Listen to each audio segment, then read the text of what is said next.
Welcome back to The Healthy Truth. I'm Robert Ferguson, and as you can see, I'm sitting on the couch with my very dear friend, the one and only comedian Ellis Wynne. Yeah, what's happening? What's happening? What's happening? What's happening? What's Hey, I am happening? so happy that you made time to come by, and I'm even more excited about you getting out there and sharing what I believe and have always believed to be a gift.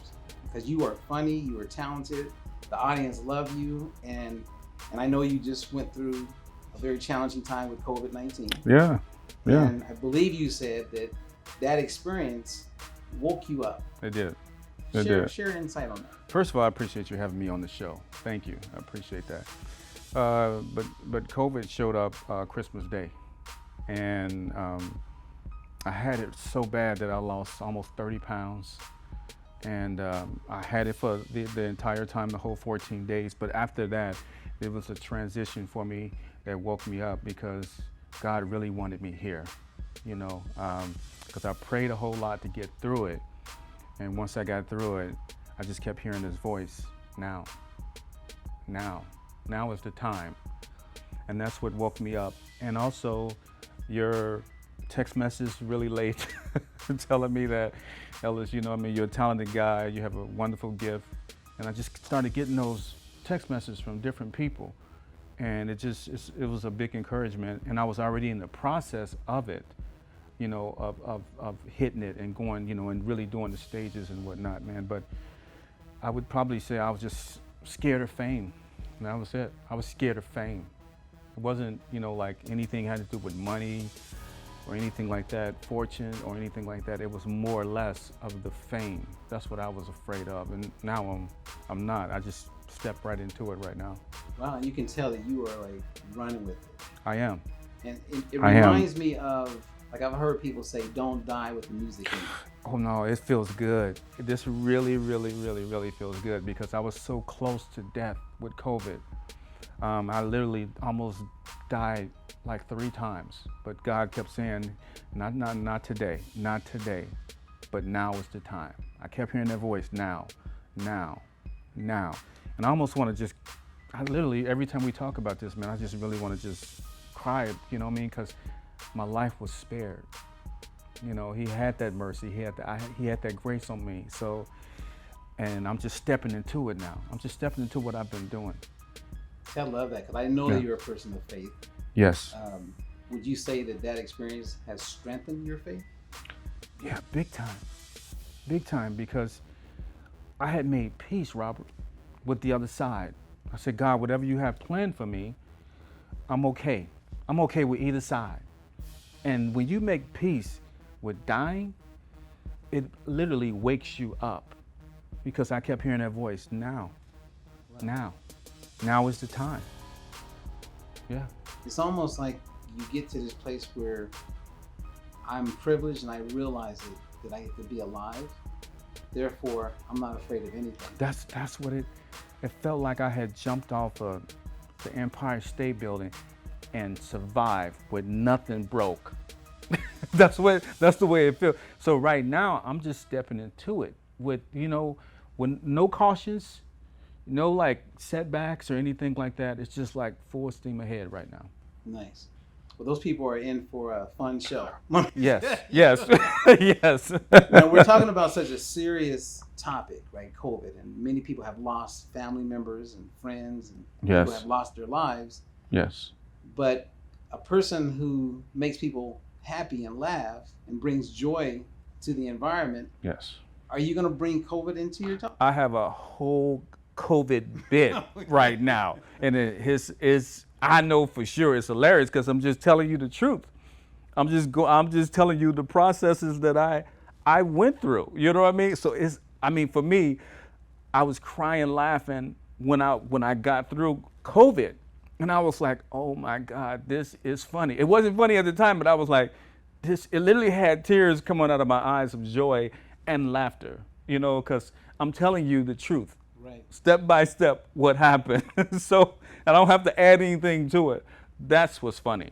Well, I know when you were talking to me earlier about it, you Yeah. were saying how like the symptoms were just crazy. Like Yeah. you felt a chill and you turned the heat up in the house. Yeah. Like share a little bit about that. I walked in my house after, I came back in the house Christmas Day, as soon as I walked in the house, I felt this chill. And it was just not the regular chill.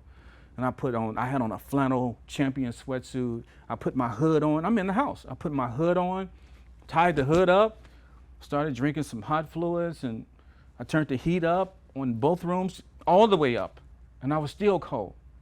When I went to bed that night, I got up underneath my comforter and my sheets, and I was still cold. And I was like, this is not normal. I woke up the next day and I said, I have COVID. I didn't have to go take a test or nothing. I had all the symptoms. By day 5, I had lost my sense of taste, smell. COVID is designed to kill you first. Wow. It's designed to kill you first. It don't want you to drink. It don't want you to think. It don't want you to smell.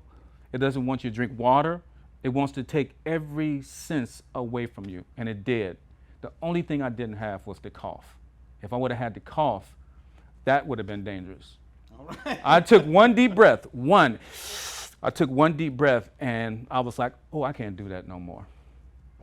That one deep breath, I was like, I can't do that no more, because my lungs was already filled up. So I just, short breaths.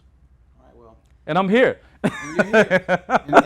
And Ellis has shared some good tips with me, like if, God forbid, if I get COVID, I know how to breathe, and I know what not to do. You know what not to do. Exactly. So my cousin told me the same thing. He says, never take a deep breath. The pain is just, I took one deep breath, man. I couldn't believe the pain that I went through. And I think I'm a pretty tough guy, but I was like this, because my chest was went like that. And I was like, oh, I can't do that no more. But prayer got me through it. I was so close to God during that time. I said, whatever you got from me, you know what I mean? Whether you want me here or whatever you have. Nice. Yeah. Well, I'm glad you're here, Ellis. Thank you. I'm glad I'm here too. And for those of you out there looking for joy and fun, follow Ellis. Thank you. If he comes to your town, hey, stop everything you're doing and go to that show. Thank you. Appreciate it. Now, Ellis, I want to have you back. Yes. After you go and do all the touring that you're doing. Yes, it's going to be fun. Yes. But I also wanted to share something with you that we do on this show. It's called Food Fiction. Okay. And I know you have an extensive background as far as wellness and health, and you help people in that space as well. Yes. But I asked these questions to bring clarity to a lot of misunderstandings. Okay, so that's my setup. Okay. Okay. I got it. Okay. Okay, so as I move to the punchline, I also go to Facebook and social media, and I ask questions to see how people respond. Right. And based on the question I'm going to ask you, 100 people all said the same thing as far as their answer. Wow. Okay, so the question had to do with this hormone called insulin. And a lot of diabetics are familiar with that, but insulin is a hormone that's secreted. And its main job, or one of its main jobs, is to get the sugar out of the blood. Right. And it's also known as a fat storage hormone. So the more you have, the harder it is to lose weight, etc. Right. So nobody wants a lot of insulin. Exactly. Now, the question is, you have two foods, and one food is going to cause a greater insulin response than the other. The first food is a hamburger patty. Okay. Same amount of calories. The second food is fruit. Okay. Which one of these two foods do you believe causes the greater insulin response? I would have to say the fruit. And that's what all 100% of the people on Facebook said. Really? But the correct answer is the hamburger patty. Really? Yeah. Okay. What a lot of people aren't aware of is that when you have protein, which does stimulate insulin, and you have fat, and it's processed, right? Because you have the meat, it gets pulled apart and put back together. That's what makes it processed. Right. It stimulates a higher insulin response. Okay. Whereas most people are thinking sugar and carbs in the fruit, but when you're eating the fruit in its whole, it causes a smaller insulin response. Okay. Only when you take the apple and turn it into apple juice, processed, then you get a great insulin response. See, that was my fault. I'm going home.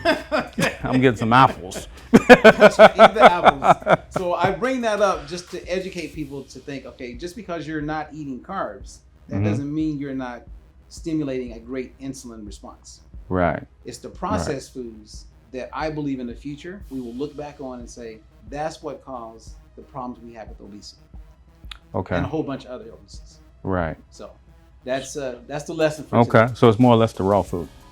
Well, eat foods close to nature, right? So if I eat an apple, that's better than apple juice. Okay. If I'm going to eat turkey breast, that's going to be better for me than if I had ground turkey.